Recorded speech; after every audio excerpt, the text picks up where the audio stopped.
Bodyslam.net and then the Wrestling Observer both discussed the idea of who would replace Vince McMahon if he was to either retire or no longer be able to run WWE. And Nick Khan seems to be the lead choice going around to replace Vince, not Triple H, not Stephanie. So Finn, Nick Khan's made a lot of big moves in his short time in WWE. You know, some that have really upset the fan base, but they've definitely improved the bottom line. They've had bigger profits than they've ever had. Yeah. What do you think? Do you think Nick Khan is in with a shout of being in line potentially to take over Vince, given all the stuff he's done so far, or do you still think that Vince or whoever would make the decision would be keeping it in the family? I mean, I thought these people were telling us that Disney or NBC, Universal, were going to buy WWE and that they were going to run it, not Nick Khan. Well, Eric Bischoff did say this week he thinks that Disney are going to buy WWE. But then well, we'll see about that. Maybe as we discussed in the Power Slam overrun that comes out this weekend, we were looking back at issue 208 of Power Slam. Eric Bischoff had tweeted out in 2011 that he loves messing with the marks on the internet. So maybe this is just another example of him doing that. I mean, as far as Nick Khan goes, obviously he is very well respected by Vince McMahon. Probably as much for his ruthlessness as anything else, Kenny, I would think. He's a pretty ruthless dude, let's be honest. I could see him in a position like a COO or chairman and run the business end. I mean, I can't see him running the creative end. And for most wrestling fans, that's the more important. The person who's the supreme leader, so to speak, of WWE, the person who's steering the ship creatively, is the person that wrestling fans are more interested in rather than the person who's running the business end. Because, I mean, back in the day, it was always Linda, wasn't it? Yeah. Who was in charge. She was the one who basically ran the business end, and Vince was the guy who did the creative. So I can see Nick having that job and being the guy who makes the business decisions. He seems to be making them now. But as far as being the person who runs, the booking, the hiring and fire, well, you could say he runs the hiring and firing now. Certainly the firing, whether he runs the hiring is another matter. But he's certainly got his hooks in the firing.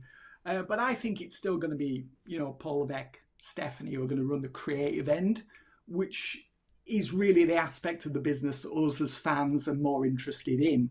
But Nick Khan, I can see him, being COO potentially. But then again, once Vince shuffles off this mortal coil or retires, as if he's going to retire.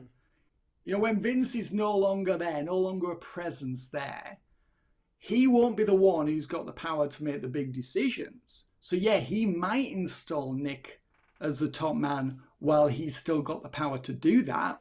But when he's not around anymore, then Vince's relatives, who presumably will be willed the company, they will then have the power to replace Nick Khan, I would think. That makes sense to me. If they're the ones who got majority share or majority control of the company, then if they don't want Nick Khan working there, he'll be gone. I would think that that's the way it would play. What do you think, Kenny? Yeah, well, because you're going to have Triple H and Stephanie, you're going to have their kids, you're going to have Shane, you're going to have his kids. It's a lot of McMahons to try and balance politically. But then, I mean, did you see the Nick Khan interview with Ariel Harwani? I think we talked Yes. about it. A few months ago, that wasn't it? Yeah. I feel like when he did that interview, I immediately understood who he was, because he was just so, charming, and he just knew how to schmooze who he was around. He gets the game. And I mean, you're right. I mean, I think that the fans on social media obviously will see him as public enemy number one, because he's been apparently one of the leading proponents of getting rid of so many people. But then, to give him a little bit of credit, and so it's not all his fault, he did come into a company that was far too overstocked on talent. Yeah. And that wasn't something that he had decided to do. So I think that in that regard, it's not really him. But I think he's definitely going to be a part of it for as long as he wants to be, because he seems to get the game. and Yeah.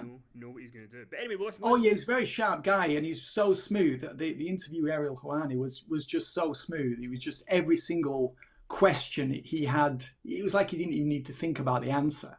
It was as if it had been scripted, and I don't think for a moment that it had been. He was so good on his responses. But I mean, we should say obviously he's getting a lot of the heat for the firings for the cuts this year. But the buck stops with Vince. He's the top man, and if he did not want these people to be cut, then they would still be there now. So Vince is the top guy, and if there's somebody on that list that he wanted to save, he could have done. So let's just put that out there, Kenny, that Vince is still very much in charge. Um, you always have hatchet men, of course, in any large company, and certain people seem to be employed at times just as like heat magnets. Oh, we're going to blame him for that or her for that. But really, Vince is still in charge. But yeah, I can see Nick being a big part of the company in future. As long as Vince is still the power broker there, still the one making the big decisions, I think Nick will be there as long as he wants to be. I agree with you. It's interesting because I did an interview with Jonah that goes out tonight on our YouTube channel, the former Bronson Reed, and he mentioned Yeah. that when he went up and did the SmackDown taping match and the main event match, that he actually had a meeting with Vince McMahon and everything seemed to be great. So I think there is probably a balance of Vince's decisions, but also we need to cut a certain amount of money. Where are you going to cut it? And you've got to make those decisions. And it's not something that's good to talk about, but I guess it's part of the business. So